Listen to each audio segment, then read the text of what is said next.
Morning बच्चों।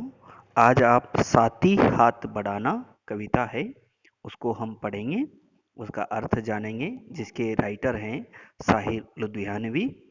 मैं कविता गा के सुनाता हूँ। साथी हाथ बढ़ाना, साथी हाथ बढ़ाना, एक अकेला थक जाएगा, मिलकर बोझ उठाना।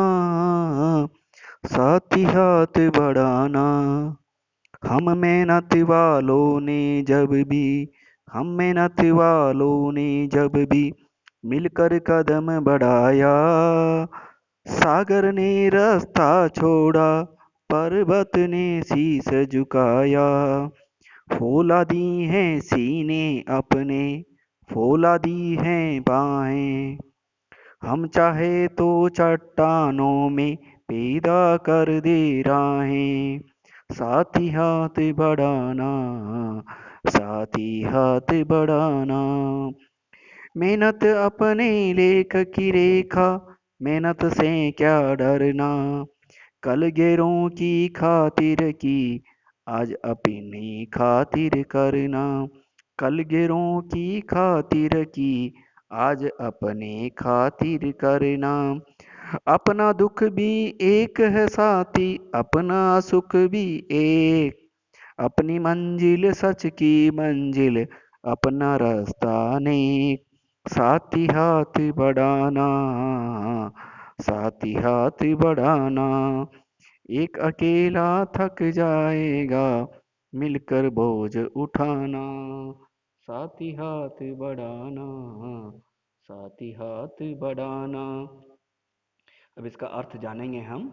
साथी हाथ बढ़ाना जो कविता है, इसमें जो कवि हैं वो एकता, संगठन, परस्पर सहयोग के महत्व को बताया है कि मुश्किलों में हमें मिलकर सामना करना चाहिए। अगर एक अकेला बोझ उठाते उठाते थक जाता है तो परस्पर सहयोग से ही सारी समस्याएं हल हो जाती हैं। मिलकर कार्य करने से बड़ी बड़ी बाधाओं को पार किया जा सकता है। हम शक्तिशाली हैं, हम परिश्रम से नहीं घबराते हैं, हम उसके साथ सुख दुख में एक होने चाहिए। हमारी मंजिल, सच्चाई और मार्ग भी अच्छा है और संगठन में शक्ति होती हैं। इसलिए हमें मेल मिलाप करके मनुष्य को संदेश दे रहा है कि हम अपने भाग्य को भी वश में कर सकते हैं। तो यहाँ आप देखेंगे इसमें कि किस तरह से हम उस काम को कर सकते हैं। ठीक है, तो इसमें आप लोग जानेंगे कि ये हमारे लिए महत्वपूर्ण है। हम पहले पैराग्राफ का अर्थ जानते हैं। इसके साथी का अर्थ है मित्र, और हाथ बढ़ाना का अर्थ है सहायता करना, मिलकर बोझ उठाना इसका अर्थ है एक दूसरे की सहायता करना, मिलकर काम करना। मेहनत वाले का अर्थ है परिश्रम करने वाला। कदम बढ़ाने का अर्थ है आगे की ओर बढ़ना। पर्वत का अर्थ है पर्वत। शीश झुकाने का अर्थ है स्वागत करना। और फौलादी का अर्थ है मजबूत, लोहे के बने हुए। और सीना का अर्थ है छाती। और चट्टान का अर्थ है भारी एवं बड़ा कठोर पत्थर। राहें का अर्थ है रास्ते। अब हम पहले पैराग्राफ का अर्थ जानेंगे। जैसे आप देख रहे काम कर रहे हैं लोग, साहिर लुधियानवी जी जो कवि हैं उनका मानना है साथी हाथ बढ़ाना, यानी हम एक साथ सदा एक दूसरे का साथ देना चाहिए। एक अकेला थक जाएगा, यानी कोई भी काम करते करते अगर अकेला व्यक्ति करेगा तो वह थक जाएगा। मिलकर बोझ उठाना, हम सब मिलकर के उस काम को करना चाहिए, उसका सहयोग करना चाहिए। साथी हाथ बढ़ाना है साथी, तुम भी थोड़ा सा सहयोग करो। जैसे ये हम काम करते हैं छत पे, आपने देखा होगा छत डालते हैं मकान की, तो सारे मजदूर पूरी जो मिट्टी पत्थर सीमेंट है उसको एक अकेला व्यक्ति ऊपर तक नहीं पहुंचाता, एक चेन होती है, एक के बाद एक दूसरे को पहुंचाते हैं।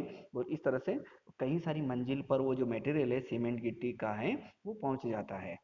तो ये कह रहा है हम मेहनत वालों ने जब भी, यदि मेहनत करने वाले हम सब लोगों ने जब भी कदम बढ़ाया है, मिलकर जब भी हमने सहयोग किया है, सागर ने रास्ता छोड़ा, समुद्र ने भी अपना रास्ता छोड़ दिया।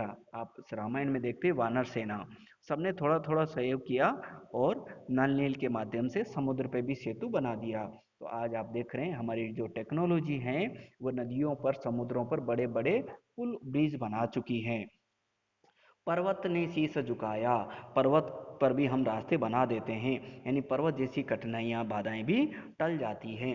यानी मिलकर काम करेंगे तो कोई भी काम कठिन नहीं है। आपने दशरथ मांझी का नाम सुना होगा, बिहार के थे, जिन्होंने पहाड़ काट करके अकेले ही वो रास्ता बना दिया था। तो आज आप देख रहे हैं पहाड़ों में कितने टनल बन रही हैं, कितने रास्ते बन रहे हैं, कितने मार्ग चौड़े हो रहे हैं। तो ये सब सबका टीम भावना है।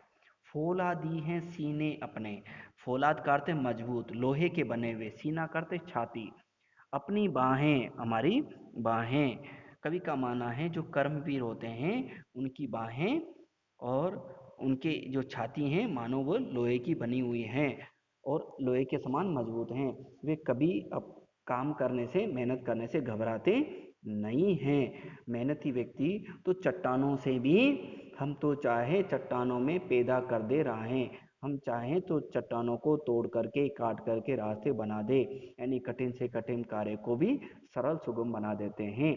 इसलिए कवि का संदेश है कि मनुष्य को मिलकर काम करना चाहिए। अब दूसरे पैराग्राफ है, मेहनत अपने लेख की रेखा, मेहनत से क्या डरना। तो इसमें कह रहा है लेख का अर्थ है भाग्य की में लिखा हुआ, कल का अर्थ है भूतकाल, फास्ट टेंस स्वतंत्रता प्राप्त करने से पहले का युग, गैर का अर्थ है जो पराए, दूसरों के लिए, जो अपने नहीं हैं, खातिर है उनके लिए, मंजिल का अर्थ है उद्देश्य, लक्ष्य, नेक का अर्थ है अच्छा काम, भलाई वाला। कवि का मानना है कि आज हम जो परिश्रम कर रहे हैं वह हमारे भाग्य में लिखा है, इसलिए हम इससे डरना नहीं चाहिए। मेहनत अपने लेख की रेखा, मेहनत हमारे भाग्य की रेखा है, मेहनत से हमें डरना नहीं चाहिए। अगर हम मेहनत करेंगे ये हमारे भाग्य में लिखा है।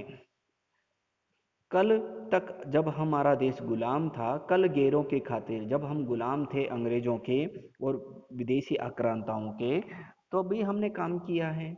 आज अपनी खातिर करना, आज हमारा देश आज़ाद हो गया है, स्वतंत्र हो गया है, तो आज हम हमारे लिए काम करेंगे तो हमारा देश और तरक्की करेगा।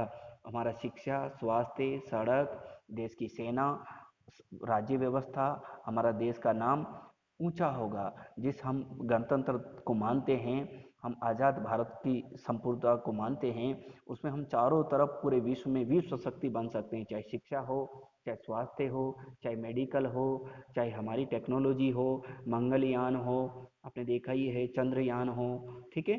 तो हम हर चीज़ में आगे बढ़ रहे हैं।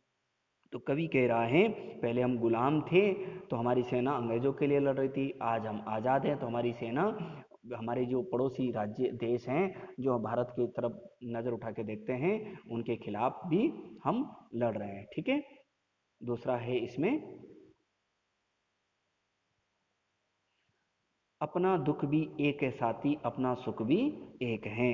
हम सबका दुख एक दूसरे से जुड़ा हुआ है, हमारे कार्य एक दूसरे से जुड़े हुए। जैसे धान की रोपाई होती है खेतों में, आपने देखा होगा, टीम वर्क है, बहुत सारे लोग काम करते हैं। अगर आज आप अब मेरे खेत में काम करोगे, कल मैं आपके खेत में काम करूंगा तो जल्दी हो जाएगा। अपना सुख भी एक है, हमारा जीवन का लक्ष्य भी एक है। हम सब चाहते हैं कि हम संकट मुक्त रहे, भय मुक्त रहें, संगठन में शक्ति होती है तो हमें कोई भी हमारे देश के प्रति आवाज़ नहीं उठाएं। उसे पाने अपनी मंजिल, सच की मंजिल, अपना रास्ता नेक है। हमारी जो मंजिल है, हमारा लक्ष्य है वो भी एक है और नेक अर्थ परोपकारी हैं, भलाई करने वाला है। हम अच्छे कामों को कर रहे हैं, इसलिए हमें किसी से डरने की जरूरत नहीं है। अपने लक्ष्य को प्राप्त करने हेतु हमें मिलजुल कर आगे बढ़ना चाहिए, साथ ही हाथ बढ़ाना। तो इस तरह से आपने एक कविता देखी, ठीक है। देखिए इसमें ये सभी लोग एक साथ विकलांग हैं लेकिन फिर भी वो एक टीम में चल रहे हैं। तो इस तरह से आपने इस पाठ को पढ़ा। धन्यवाद।